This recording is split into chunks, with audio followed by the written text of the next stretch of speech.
내가 빌려준 돈, 그러니까 당연히 돌려받아야 할 내 돈을 달라고 했을 뿐인데 어느 날 갑자기 공갈죄 피해자가 될 수 있다? 이거 믿어지시나요?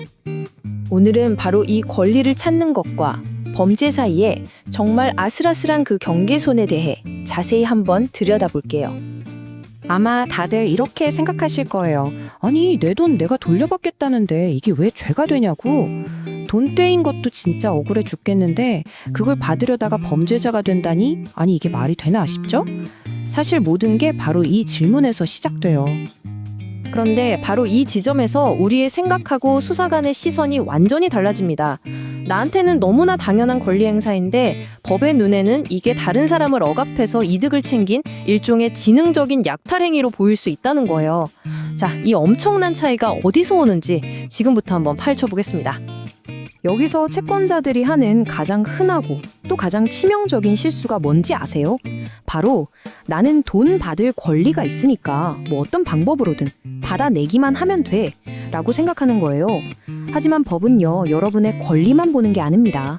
그 권리를 어떻게 행사했는지, 그 방법을 정말 무섭게 따져요. 자, 이 표를 한번 보세요. 이게 핵심입니다. 우리는 내 돈이라는 사실 자체에만 꽂혀 있잖아요. 근데 수사관은요, 공포심이라는 감정에 집중합니다. 그러니까 내가 한 말이나 행동 때문에 상대방이 무서움을 느꼈고 그 무서움 때문에 돈을 줬다? 그럼 그 순간 이 사건은 더 이상 민사 문제가 아니라 형사 문제, 즉 공갈죄가 되어버리는 겁니다. 자, 그럼 이제부터 관점을 완전히 바꿔보겠습니다. 우리가 한번 수사관이 되어보는 거예요. 주사실 저 반대편에 앉아서 이 상황을 한번 들여다보죠. 과연 그 사람들은 이 사건을 어떻게 보고 아, 이건 공갈이 맞다고 확신하게 될까요? 수사관들한테는요, 아주 간단하고 명확한 딱 3단계짜리 체크리스트가 있어요. 바로 이 세 가지의 연결고리를 찾는 거죠. 자, 보세요. 첫째, 위협적인 행동이 있었나? 둘째, 그래서 상대방이 공포를 느꼈나? 셋째, 그 공포 때문에 돈을 줬나? 이 세 가지가 하나로 딱 연결되는 순간 공갈죄라는 퍼즐이 완성되는 겁니다. 여기서 진짜 중요한 개념이 하나 나와요. 바로 사회상규상 허용되는 범위라는 건데요. 말이 좀 어렵죠? 이게 무슨 말이냐면 아, 이 정도 족촉은 뭐 사회적으로 봐줄만 하다. 와, 이건 선 넘었네. 이건 협박이다를 가르는 기준선이라고 생각하시면 돼요. 법은요, 돈을 받으려는 당신의 동기가 얼마나 정당했냐가 아니라 당신이 쓴 방법이 이 선을 넘었냐, 안 넘었냐, 딱 그것만 봅니다. 근데 수사관들이 얼마나 무섭게 파고드는지 아세요? 꼭 죽고 싶냐 같은 직접적인 욕설이나 폭언이 있어야만 하는 게 아니에요. 이걸 묵시적 공갈이라고 하는데요. 예를 들어 팔에 문신을 슬쩍 보여준다거나 가족분들은 다들 잘 지내시죠? 하고 툭 던지는 한마디가 상황에 따라서는 엄청난 공포를 줄 수 있다는 걸 수사관들은 너무 잘 알아요. 바로 이런 심리적인 압박의 증거를 찾아내는 순간 아, 이거 유죄다 하는 확신이 더 강해지는 거죠.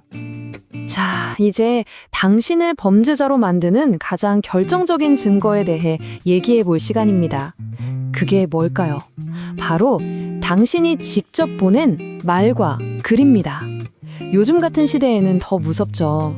내가 보낸 카톡 메시지, 문자 하나하나가 전부 법정에서 나를 겨누는 증거가 될 수 있거든요.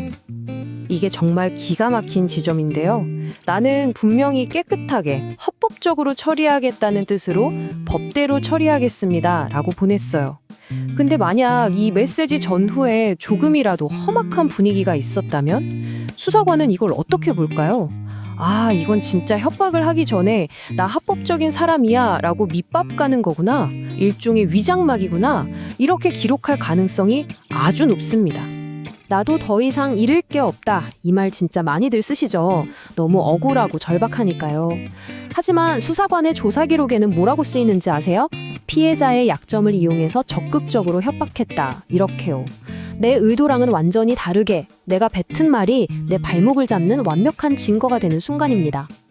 조사실에서 수사관이 아주 부드럽게 물어볼 거예요.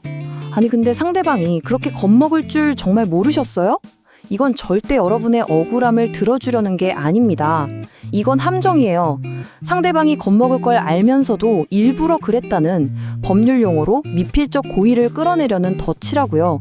여기서 네, 뭐 무서워할 수도 있겠다 싶긴 했어요 라고 대답하는 순간 사실상 내가 내 손으로 유죄의 문을 활짝 열어주는 꼴이 됩니다. 자, 그렇다면 이 아슬아슬한 선을 넘었을 때 우리를 기다리는 건 과연 뭘까요? 지금부터는 이 범죄가 얼마나 무서운 결과를 가져오는지 법의 아주 냉정한 처벌 기준을 한번 살펴보겠습니다. 15년. 이 숫자가 보이시죠? 만약에 혼자가 아니라 여러 명이 같이 찾아갔다거나 위험하다고 생각될 만한 물건을 들고 돈을 달라고 했다면 그때는 특수공갈죄가 됩니다. 최대 징역 15년. 이건 벌금형으로 빠져나갈 구멍조차 없는 정말 무거운 범죄예요. 자, 표를 한번 볼까요? 공갈죄는 어떻게 행동했냐에 따라서 처벌 수위가 완전히 달라져요. 혼자 말로만 협박했다? 그럼 단순 공갈. 둘 이상이 같이 갔다? 그럼 공동 공갈로 처벌이 더 무거워지고요. 여기에 위험한 물건까지 들었다? 그럼 특수 공갈이 돼서 실형을 피하기가 정말 힘들어집니다. 보세요. 상황이 정말 한순간에 걷잡을 수 없이 커지는 거죠. 그럼 수사받다가 구속되는 경우는 어떨까요? 이유는 명확합니다. 여러 명이 조직적으로 움직였을 때, 아니면 이 사람이 피해자를 계속 괴롭힐 위험이 있다고 판단될 때, 그리고 최악은 뭔지 아세요? 경찰 조사가 시작됐는데 메시지를 지우거나 야, 우리끼리 합의 보자 하면서 피해자한테 직접 연락하는 거예요. 이건 증거인멸 시도로 봐서 구속시킬 아주 확실한 명분이 됩니다. 자, 지금까지는 좀 무서운 얘기만 드렸죠. 이제 분위기를 바꿔서 만약에 내가 이런 억울한 혐의를 받게 됐다면 어떻게 나를 지켜야 할지 그 골든타임 대응 매뉴얼을 알려드리겠습니다. 첫째, 계약서나 계좌 이체 내역처럼 내가 돈 받을 권리가 있다는 걸 완벽하게 증명할 자료를 모으세요. 이게 나는 남의 돈을 뺏으려던 게 아니다 라는 걸 보여주는 유일한 증거거든요. 둘째, 대화 내용을 보존하되 상대방이 먼저 나를 도발하거나 약올린 부분까지 전부 다 가지고 있어야 합니다. 그리고 마지막, 이게 제일 중요해요. 지금 당장 모든 직접적인 연락을 끊으세요. 그리고 무조건 변호사를 통해서만 이야기하십시오. 경고합니다. 지금부터 말씀드리는 건요, 지금까지의 모든 조언을 다 합친 것보다 더 중요할 수 있습니다.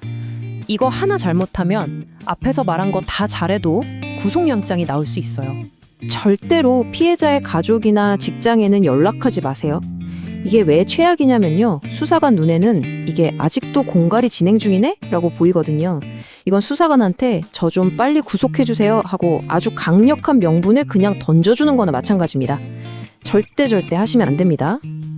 오늘 이야기를 마무리하면서 이 질문을 한번 던져보고 싶습니다. 여러분은 여러분의 돈을 돌려받을 권리가 있습니다. 맞아요. 하지만 그 과정에서 상대방에게 공포심을 줄 권리? 그런 권리도 우리에게 있을까요?